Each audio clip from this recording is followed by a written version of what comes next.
He's best buddies with Vladimir Putin and the Dalai Lama, who made him a deity. That's right, Steven Seagal is a deity. And he used, I guess, Kevin Sorbo, maybe? Yeah, maybe Kevin Sorbo could be worse than Steven Seagal, I guess. his holy powers to succeed in the worlds of martial arts, Hollywood, rock and roll, law enforcement, and law breaking. Sensei Steven has brought us a few really great movies early on in his career. But somewhere between now and the 1990s, Steven's punches seem to have softened, and his box office appeal has been completely annihilated. But he's still good old Steven Seagal. You know, he's a conversation starter. Every time you mention Steven Seagal around a celebrity, they have a story about him, and it's never good. But he's always cranking out movies, and you gotta respect that, for better or worse. And my god, that amazing ponytail, which turned into some sort of tar-soaked toupee, and that glorious goatee, oh my. It's like a fuzzy face donut. He used to feel like a legit threatening force on screen. What I don't understand is, like, why he chose to go with that hairline. Because, like, it's fake, right? So, like, what you had the choice. Why did you go with that V shape? Like, it doesn't make sense. You know what I mean? If you're going to go with plugs, or if you're going to go with, like, any kind of fake hair, why'd you go with the sharpest V possible? Like, to throw people off the scent? He's like, ain't nobody gonna think I got this fake ass V as a choice. They must think this is just how my hair grows. Where mama at? You know what I mean?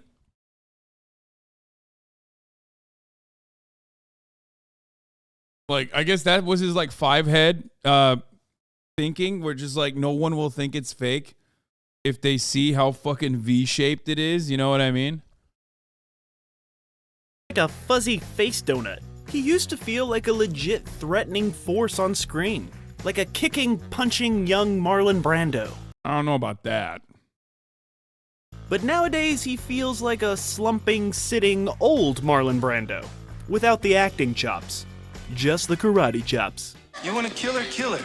I don't mind if you kill her, you know, because I don't know her at all. The dude is a badass, and What? Wait, what? without the acting chops. Just the karate chops. You want to kill her? Kill her.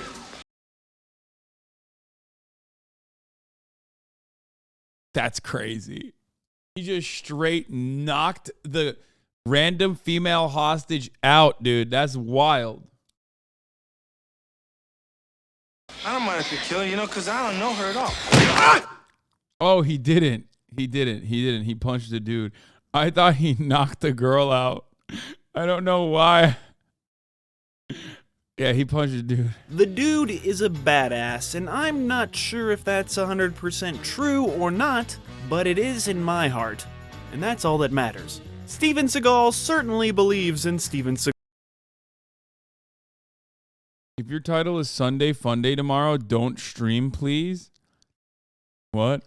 What do you just, like, not appreciate Saturday Funday or something? Like, what's going on?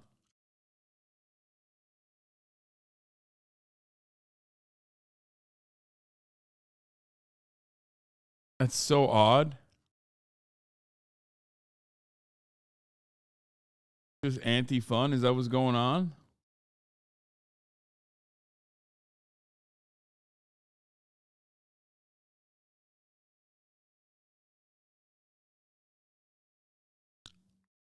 Seagal. He never rehearses, if you couldn't tell, and he even dissed Liam Neeson's punching skills. This journalist suddenly said, hey, what do you think of Steven Seagal saying you don't know how to punch? I was like, what? And like I said, it seems like every co-star has a horror story about working with good old Stevie Boy, and so does every wife and girlfriend. Pretty much every female ever. So how did this lovable fighting machine become one of the most hated celebrities ever of all time? Find out on today's episode of WTF, where we ask the question that's on everyone's mind: what the f*** happened to Steven Seagal? I just met with the Dalai Lama, and he, in his wisdom, decided to make me deity. And he gives a I mean, he's also fucking awful, for the record. Damn, bro, you really love Steven Seagal? I do. the quang karang the ding the dong whatever, and that's and I feel a difference. I feel like an enlightenment, a sense of that I can do something now, and everything just seems to come into place for me spiritually and in my career, and I feel like it's certain things now that never made sense to me make sense to me on a universal level. South Park really ended this man's career, though. I mean, he did it to himself as well, and he's like a weird right-wing reactionary QAnon loser, but like every time I see him, I think Rob Schneider is a stapler. Like, no matter what. I'm not even like a big South Park head, but just iconic. Iconic way to eviscerate a person.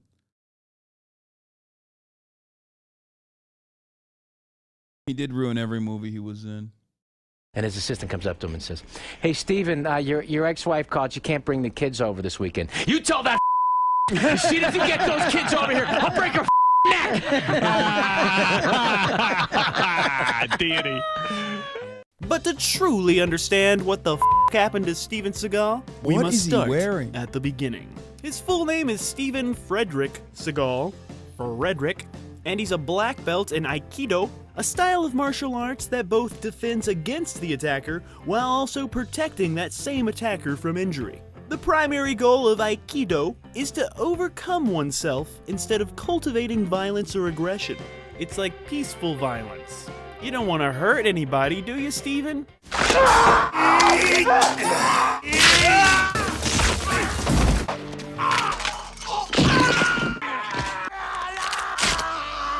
But how did he get into show business, you ask? Well, he was Super Agent Mike Ovitz's martial arts teacher, and Ovitz was the most powerful guy in Hollywood at that time, and he got Seagal into doing choreography and training early on. He was actually Sean Connery's martial arts instructor for Never Say Never Again, and broke Connery's wrist. Rest in peace. The super agent Michael Ovitz was so super that he believed that he could turn anyone, and I mean anyone, into a movie star. And that's how Steven Seagal became a movie star. Almost That's like crazy. the plot of She's All That. And Steven Seagal is all that. This led to the film Above the Law in 1988. Seagal wrote the screenplay, which he always said was based on his CIA experience, which is all bullshit. One of Steven's many fabrications, there is absolutely no record of Steven Seagal working for the CIA. But then again, why would there be? Which means he probably is telling the truth. So actually, I believe you, Steven. I believe you now. Then came Hard to Kill in 1990. It was a much bigger hit. This action flick had the largest 3-day opening in February at the time of its release. I'm not gonna lie, like, I think the reason why I've always kind of despised Steven Seagal is because my dad loved watching these shit-ass fucking movies. And it just, like, developed this, like, he watched all the Steven Seagal movies, you know what I mean? And for me, I was just like, this sucks. Like, why the fuck do you love these movies? Like, they're so ass. And it just basically, I have this, like, Pavlovian response to it, like the top of the hour ad break, you know what I mean? Like, as your father figure, I serve a 3-minute ad break at the top of everyone's, as everyone's father figure. I serve a top of the hour ad break, right? And of course, like, that has probably developed a trauma response in you, especially if you haven't subscribed for $5 or for free with a Twitch Prime. Because you're like, oh, fuck. Like, a 3-minute ad break is upon us, and I'm not subscribed right now. Which is okay, you know? Where mama at? I ain't paying no child support. Where mama at, though? Anyway. Bro, I can't believe how real and universal the Middle Eastern dad to Steven Seagal pipeline is. I just don't know where the fuck it comes from. I don't know why. Anyway, but the 3-minute ad break is upon us. Here it is. Release with 9.2 million. and it went on to gross just under $50 million, back when that was a lot of money. I remember you. Then Steven Seagal really wanted to play the Danny Glover part in Predator 2, but the director, Stephen Hopkins, said no way, and Seagal went crazy with anger. And so instead of Predator 2, he did a movie called Marked for Death. Marked for Death was named the most violent movie of 1990 by the National Coalition of TV Violence. Back then, she was popping. They were like trying to fucking censor violence and stuff in movies. That was so funny. And Steven Seagal says this film has the best fight scene he's ever done, as well as his favorite kill.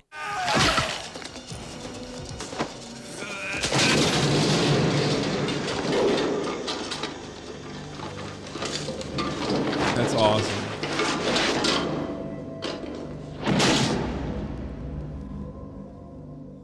Up next was Out for Justice, which many people think is Steven Seagal's best movie. He plays an Italian cop, cultural appropriation, and while promoting this flick, his ego was on overdrive and gave an infamous interview on Arsenio where he basically said that he's the only legit action hero. I think that that's a matter of opinion, that he was a champion anywhere. You know.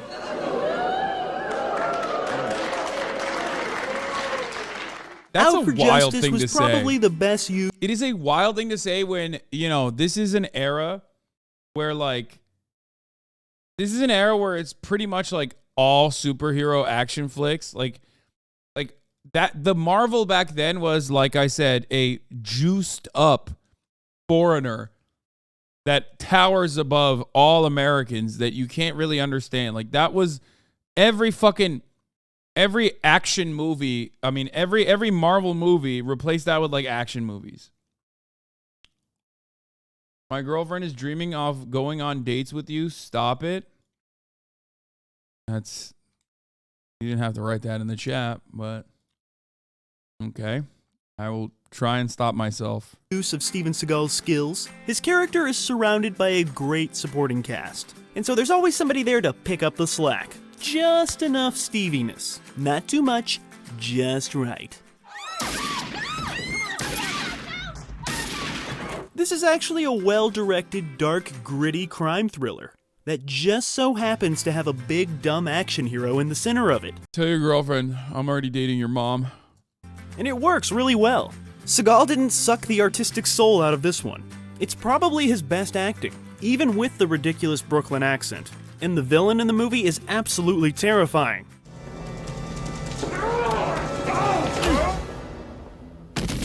Ooh. That's for Bobby.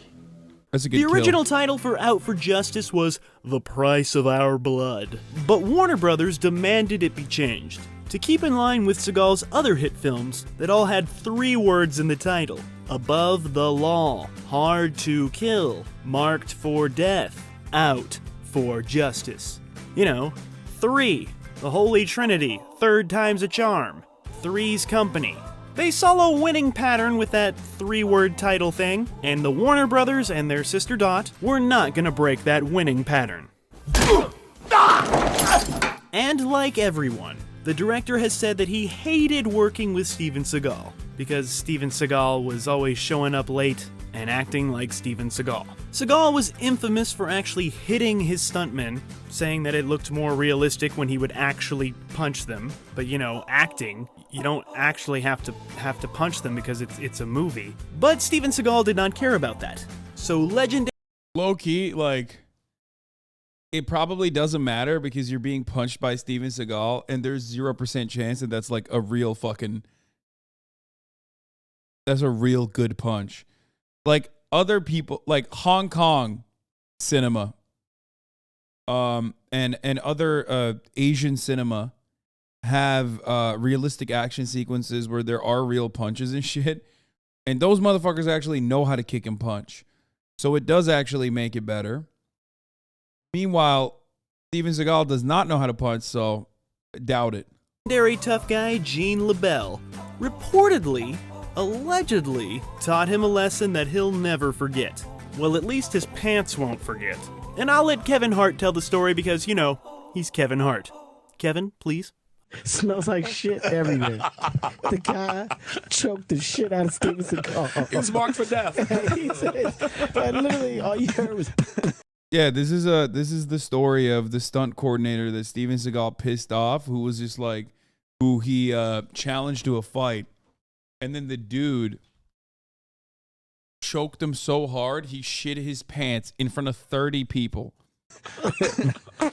How satisfying is that when the asshole on the set shits his pants? How great is that?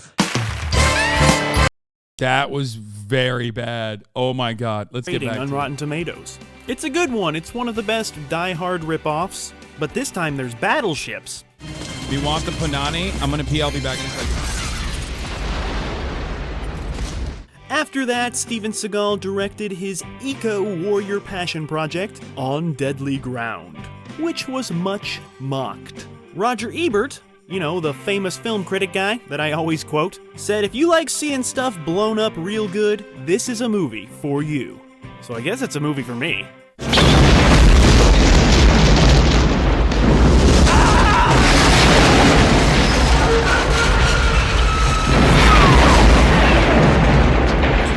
Okay, let's get out of here.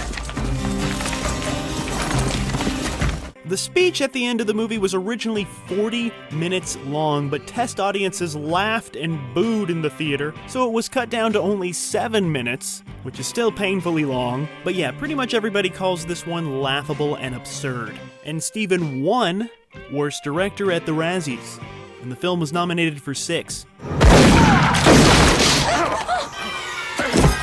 Then he followed it up with Under Siege 2: Dark Territory. And the only reason he's even in this sequel is because the studio let him direct his passion project, you know, On Deadly Ground, the one that we just talked about. Seagal would arrive on set daily and change up entire scenes on the fly, which just screwed everything up.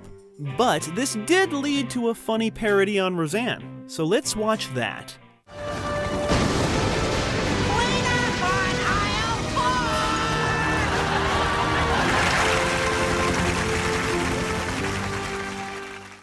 Then came Executive Decision in 1996. It's a nice little 90s flick, but not because of Steven Seagal. Many people actually claim that the movie's only good because Steven Seagal dies early on. Spoiler alert. In fact, he was so bad in this pretty good movie that he was nominated for Worst Supporting Actor at those Razzies. And Steven Seagal attacked John Leguizamo after John Leguizamo laughed at something Steven Seagal said, thinking it was a joke. But no, Steven Seagal does not tell jokes. You never laugh at Steven, even though sometimes he's pretty dang hilarious. But then there was Glimmer Man. And this was the low point of his time with Warner Brothers. The combination of Keenen Ivory Wayans and Steven Seagal were no match for Bette Midler, Goldie Hawn, and Diane Keaton, as the Glimmer Man opened in second place behind those first wives and their club. I have something in my pocket right now that'll completely clear up that bruise on your forehead. What bruise? That bruise.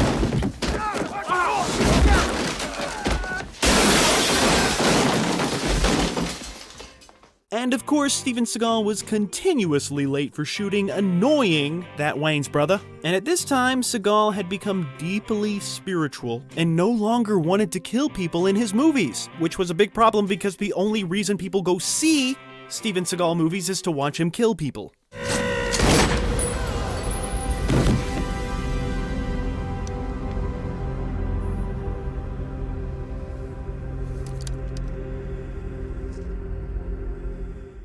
The year 1997 brought us Fire Down Below.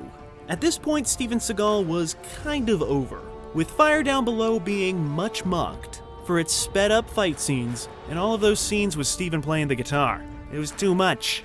And this one was only nominated for 4 Razzie Awards. You know he So put it there that. himself. Then there was The Patriot. No, You know he wanted to put the fucking guitar scenes himself. You know. no, not the one with Mel Gibson. It was an independent direct-to-video film, the first of many which he would do, where Steven Seagal plays the world's greatest immunologist, who's also an ex-CIA hitman.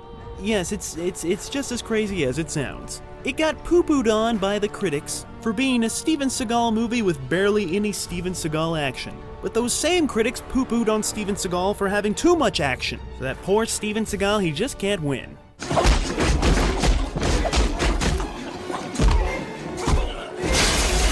Next, we got Exit Wounds in 2001, the highly anticipated pairing of Steven Seagal and DMX. What and the of course, fuck? nobody liked working with Steven Seagal on this one, especially DMX. Surprise, surprise. It was a financial hit, actually, taking in almost $80 million worldwide on a $33 million budget. Do the math, that's pretty good.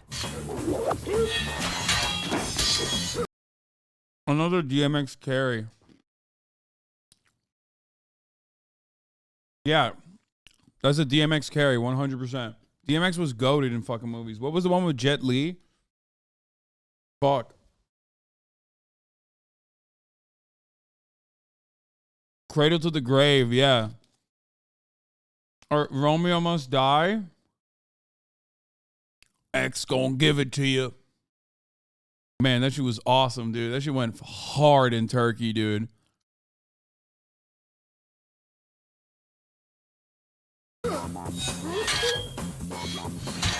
Then came an action film about Alcatraz that's not The Rock. It's called Half Past Dead, and it was a big floppy flop, flopping all over the place. This time, Steven decided to work with a different rapper, Ja Rule, and this was Steven Seagal's last big theatrical release, not including Machete in 2010, but Machete doesn't count.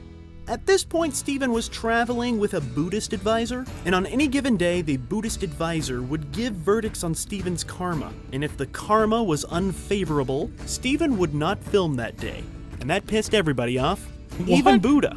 And like all the other directors, this director said that Steven Seagal was awful. He was a disruptive force on set that would show up late for no reason. Hey, but this one has He's so Donald Trump. He's so Trump-coded every time. 3% on Rotten Tomatoes, and that's better than 0. Steven's movie career was slipping fast, but Steven is a businessman, and he took on the wild world of the energy drink business. Yep, Steven Seagal put his name on an energy drink in 2005, Steven Seagal's Lightning Bolt.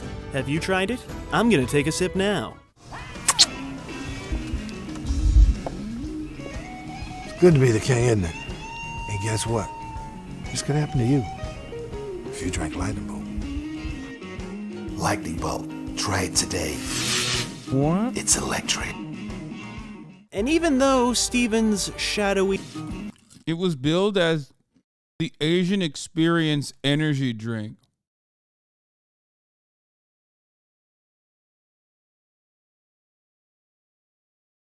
That's awesome.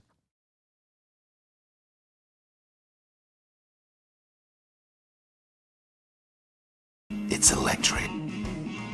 And even though Steven's shadowy past has been questioned, there is no question that he does have some mafia ties. See, there was this producer that Steven Seagal made many movies with, but they had a falling out in the year 2000. And one day, Steven Seagal was ordered into a car and taken into a Brooklyn restaurant, where he met with a Gambino family captain, some guy named Sonny. And in the meeting, Sonny ordered Steven Seagal to go back to working with his old producer, and to pay the Gambino crime family $150,000 every time he made a film. So right then and there, Steven Seagal gave them $700,000. As he left the meeting, one of those mafia guys put his arm around Steven Seagal, looked him in the eyes, and said, if you would have said the wrong thing, they would have killed you, you see? Would have been sleeping with the fishes. Oh my God, someone call the police! You stop that! Now you stop that! You stop that right now! Steven Seagal almost had a comeback when Jackie Chan suggested him as the villain in Rush Hour 3, but that didn't happen. And he was offered a role by Sylvester Stallone in The Expendables, but he turned down He turned down a role in The Expendables? What a fucking dumbass. that film because he had a feud with one of the producers. So Rush Hour 3 and The Oh my God, he had... Why did they keep offering him a fucking life raft too? Like, there's no... He had no business being in any of these productions. Expendables would have been pretty big comebacks that would have certainly led to better things. But no. I did kind of like Machete. He played the villain in this Robert Rodriguez magnum opus, and this was the first theatrical release that Steven Seagal had been a part of in 18 years.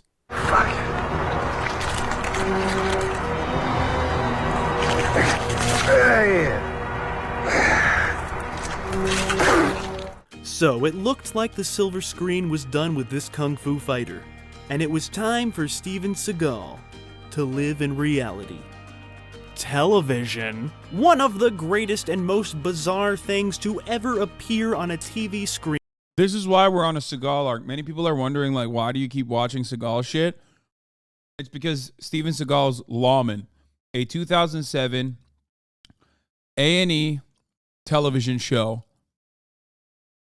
where Steven Seagal lied and said that he was a fucking cop in Jefferson Parish for 25 years. Screen is the reality show Steven Seagal Lawman. Steven Seagal was a reserve deputy chief with the Jefferson Parish, Louisiana Sheriff's Office, which was a totally symbolic ceremonial status, but don't tell Steven that. He received this honorary status after Steven Seagal trained some of the officers in the late 80s, and the sheriff was so impressed that he asked Seagal to join the force, symbolically. But then when he needed to do something and have a reality show, he came back to the force and helped them arrest people. Can you imagine being arrested by Steven Seagal? Like, just sit there, imagine what's going through these people's minds. Oh my goodness. I make a living in the movies, but for the past 20 years... This is why I think it's the greatest TV show of all time. Like, it's one of my favorite. This is actually one of my favorite shows that we watch. I've also been a cop. The show was curiously dropped from the schedule in 2011, and no reason was ever given, although it is suspected that it has something to do with a scene filmed for the show where Seagal drove a SWAT tank into a man's home, who was... We are going to be, I don't know if the episodes in Maricopa County with everyone's favorite fucking racist sheriff are actually on this, but I would love to, we have to watch these episodes. This is a spoiler alert. Suspected of running illegal cockfights, the rooster kind. And tragically, unfortunately, the operation ended in the death of a puppy. That's right, Steven Seagal killed a puppy with a tank. Yeah, also, there was a internal affairs investigation into Steven Seagal's actions in Louisiana as well, and he basically quit the Louisiana Jefferson County Parish Sheriff's Department because he wanted to not get hit with an internal affairs investigation. That's the other side of the story as well. That's why he went to Arizona to Maricopa County to find another fucking psychotic sheriff who gave him like an honorary deputy badge. It was just an accident, though. Anyone who's ever seen Out for Justice knows that Steven Seagal loves puppies, and I think he works with PETA or whatever. But Steven Seagal was sued for those damages of killing a puppy with a tank at a cockfight. After some paperwork mix-ups, the case was dropped. Then, in 2010, he dropped the reality... When are you watching this? We need a data schedule. Brother, I've been watching this. I've been watching episodes of Lawman every night for 25 years. That's why half the fucking memes that I do, like when I talk like this, when I say, where mama at? Those are all from the show. A lot of people don't know this, though, because for some weird reason, I think the HasanAbi Clips Industrial Complex has not been clipping out the Steven Seagal Lawman reacts. I don't know why, but they haven't clipped out any of them, so people don't even know about it. No, I'm not even kidding. I heard people were saying that, they have no idea that this was something that we were reacting to. I guess they can't be on YouTube.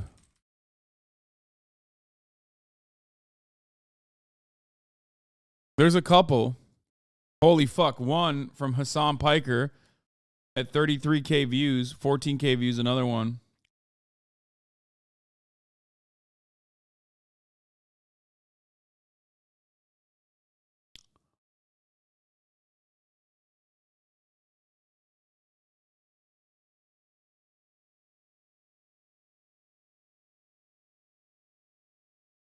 And it's weird because it's like literally some of the best reacts. Please link. I'm tired of spamming. Please, please, please, please. What? This is...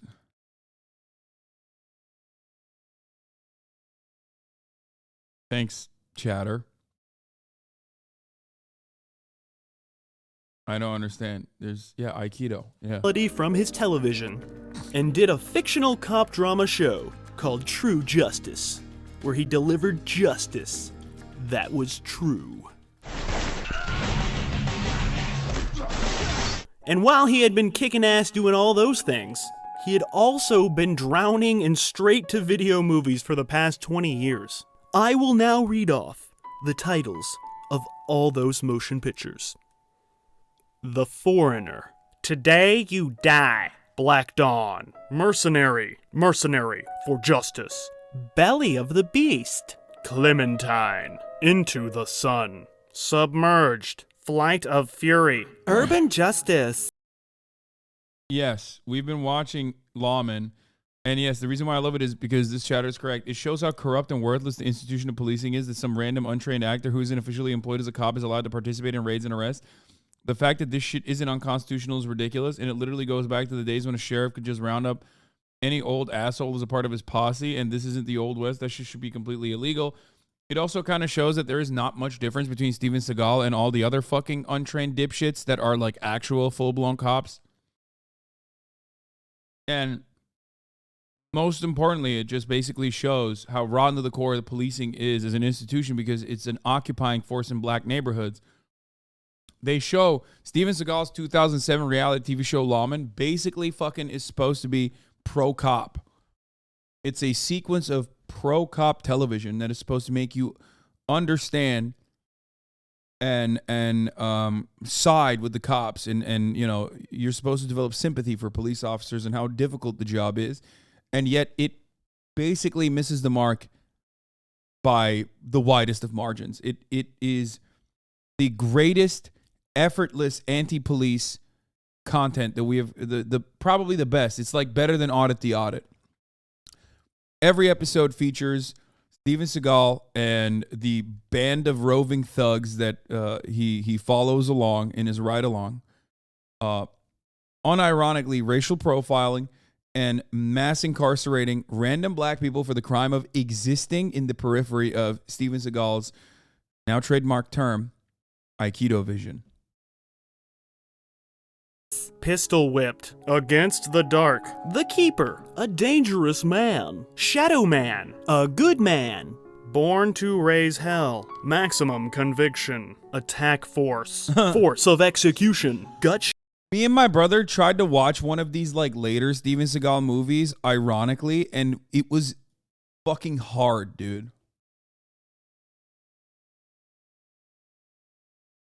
I think it was like one of his latest movies. We tried to watch it like, haha, like maybe we'll get something out of it. Like maybe it'll be funny. And it literally is hard to watch, even ironically. Maybe the 80s ones could work. You could like hate watch the 80s ones and like laugh at it and shit. Not this new stuff, man. The new stuff is difficult to watch even as a joke. Shot Straight, Absolution, Sniper, Special Ops, Code of Honor, The Asian Connection, The Perfect Weapon, Into the Gun, Cartels, China Salesman, General Oh my God. Mike Tyson? Into the Gun, Cartels, George St. Pierre is in this? China Mike Tyson? Salesman, General Commander, Beyond the Law. Oh, DMX did another one? What the fuck? Out of Reach, Out for a Kill, Driven to Kill, Contract to Kill, and something called Kill Switch, which has the worst fight scene editing anyone's eyes have ever seen. And now I will let your eyes see them. And remember, children, this is an actual scene from an actual movie. I have not altered or touched anything. This right here is a real movie. Fuck you!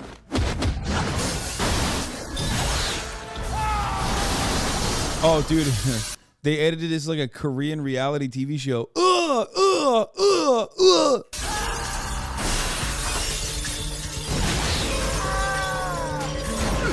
Steven Seagal is notorious for being lazy and is often dubbed in his own movies because he refuses to do ADR. And there seems to be a trend of directors and editors basically walking off of Steven Seagal movies, and a lot of the time he refuses to stand up in many scenes, and forces many films to revolve around him sitting down, possibly to hide that jolly kung fu Santa belly, but he has kept busy with his writing. He wrote an actual book.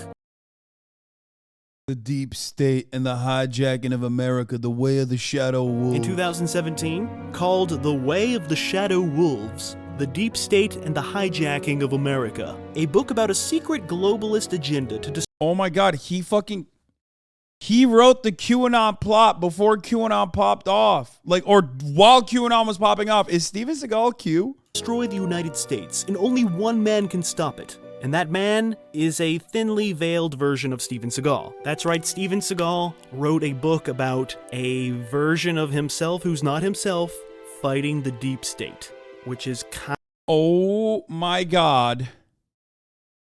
Foreword by Sheriff Joe Arpaio, who was also the reason why Steven Seagal was, again, deputized in Arizona, because Sheriff Joe Arpaio deputized him so he could do that fucking... so he could continue his TV show, Steven Seagal's Lawman, where he ended up killing a puppy in that raid that you saw in a tank. That is something that happened. Yes, Joe Arpaio is good friends with Steven Seagal. a version of himself who's not himself fighting the deep state, which is kind of based on a true story, he says. He calls it a fictional book based on reality. Wow. And because of that... Stop acting like you're just finding out about this. We know you're an avid Chapo fan. I am an avid Chapo fan. I do not remember this reading that they did. This reading series, if they did one. And I'm going to learn how to read. And he comes out and he said, I just read the greatest script I've ever read in my life. He goes, really? Who wrote it? I did. And even though Steven has had his fair share of cinematic crap, it's his personal life that has truly destroyed his legacy.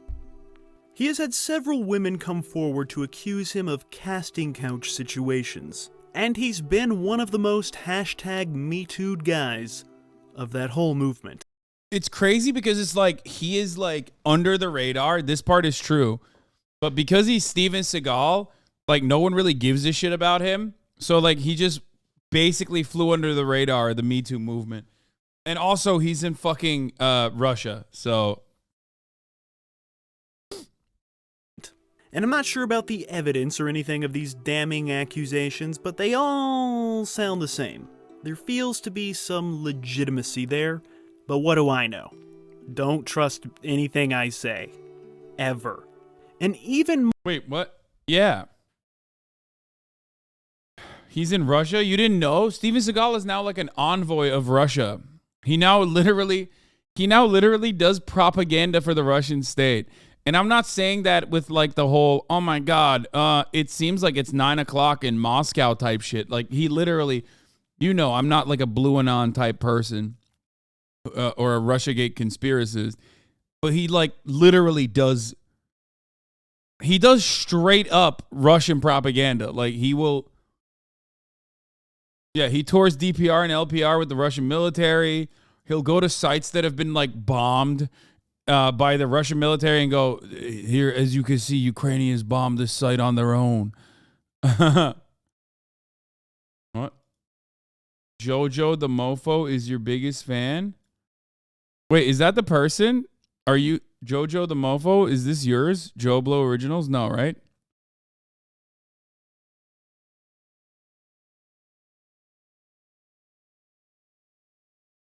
Why are you guys saying we? No, Joe Blow is a website.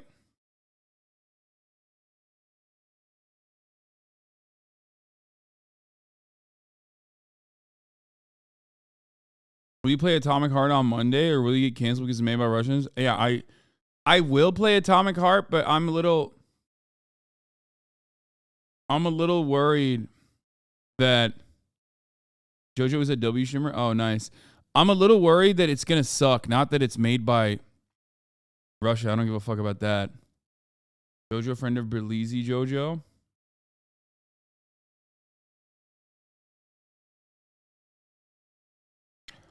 Bioshock Infinite is literally $8. I don't give a fuck. I've played it on stream, and I've played it before off stream, too. What do you want me to do? Fucking play it again? He's friends with I'm Dante and Rage. Oh, nice. Okay. I'm worried that it's not going to be good, the Atomic Heart game. The more I looked at the there are rumors about Atomic Heart among Russian game devs. I don't care. I don't care about guys, I literally do not give a shit if Atomic Heart is directly funneling supplies to the Russian government, okay? I don't care. I have given more money to the Ukrainian arms than I will ever be able to fund Russia by purchasing one video game or doing literally fucking endless amounts of marketing, okay? I'm an American taxpayer. I don't know if you know this. I'm the top tax-paying bracket. I have literally handed Ukrainians multiple anti-tank weapons, okay? That's number one. Number two, I've also raised funds for Ukrainians as well. I don't believe in this consumer led boycott. It might actually be successful because it's if it's backed by the State Department or whatever, but I don't give a shit. I don't do fucking consumer boycotts like this. I think it's stupid. Regardless,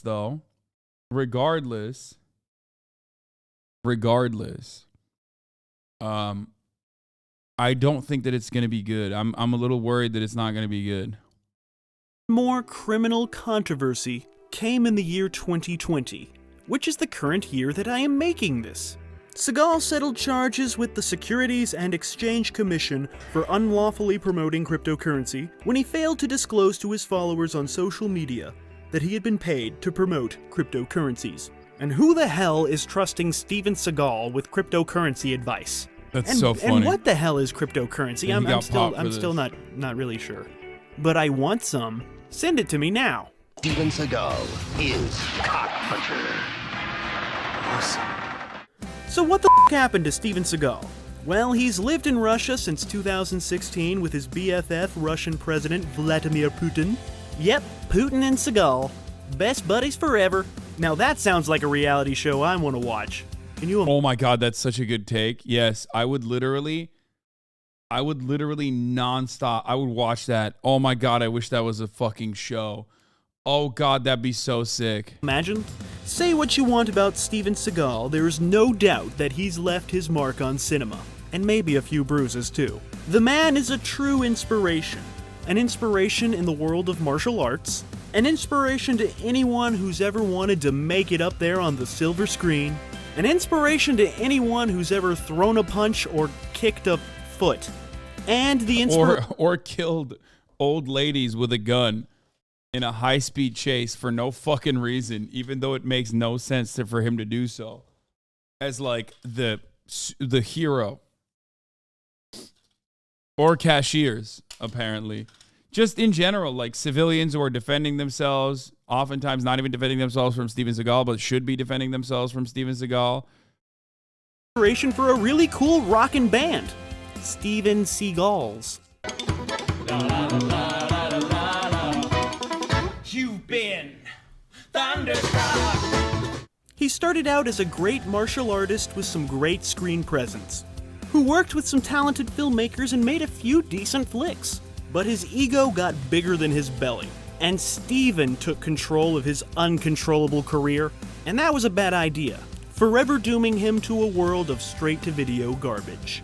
Is there a comeback in the works? I don't think he was ever fucking a great martial artist, okay? Aikido is whatever. I doubt it. I mean, it worked for JCVD and other action heroes of that time, but Steven is a different breed. He has often said that Under Siege 3 and Above the Law 2 are in development, although he said that in 2016 and we ain't seen nothing. And he's considered running for office, governor of Arizona, so we have that to look forward to. Oh, that's a perfect state for him to actually run and win, by the way. Oh my God. I think he could literally become the governor if he ran for governor. And he's one of those Trump supporters. And we all know that's a big no-no in the land of Hollywood land. So that might have something to do with something, I don't know.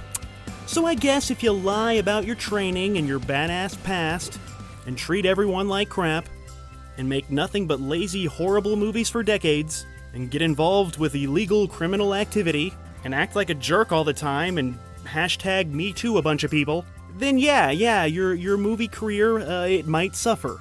And boy howdy did Steven suffer. Body shaming isn't cool, and if people shame you on the internet, you have to make sure that you stay strong and tell everyone you're proud of how you look. But the myths, lies, and legends that surround... He is a bit of a body positivity hero when you think about it. Like, actually, I never really thought about it that way. Low key. Think about it. He's showing you, like, oh, you guys all love when Lizzo's doing fucking squats and cartwheels or whatever the fuck she's doing, but all of a sudden, when Steven Seagal is doing a big boy advocacy, everyone's like, oh man, yeah. All of a sudden, when Steven Seagal is doing martial arts sitting down, you have an issue with that. I see how it is. Steven Seagal have made his story even more interesting. He's way more interesting than any character he's ever played on screen. It's true. Nobody really knows the truth about the legend of Steven, which has elevated him to a status beyond just human. He's a symbol, an ass-kicking symbol, that blurs the lines between truth and fiction, east and west, art and trash, good and evil. And maybe that's exactly what we need right now. So go grab one of those few good Steven Seagal movies, pop them in your VHS, DVD, Blu-ray, streaming, whatever you got, sit back and appreciate the ass-kickingness that is Steven Seagal. Domo arigato, Sensei Steven Seagal. This is the true nature of Shunyata. He also, I forgot. He claims he's Native American. What he said. Yep. On that note, let's watch some fucking Steven Seagal Lawman.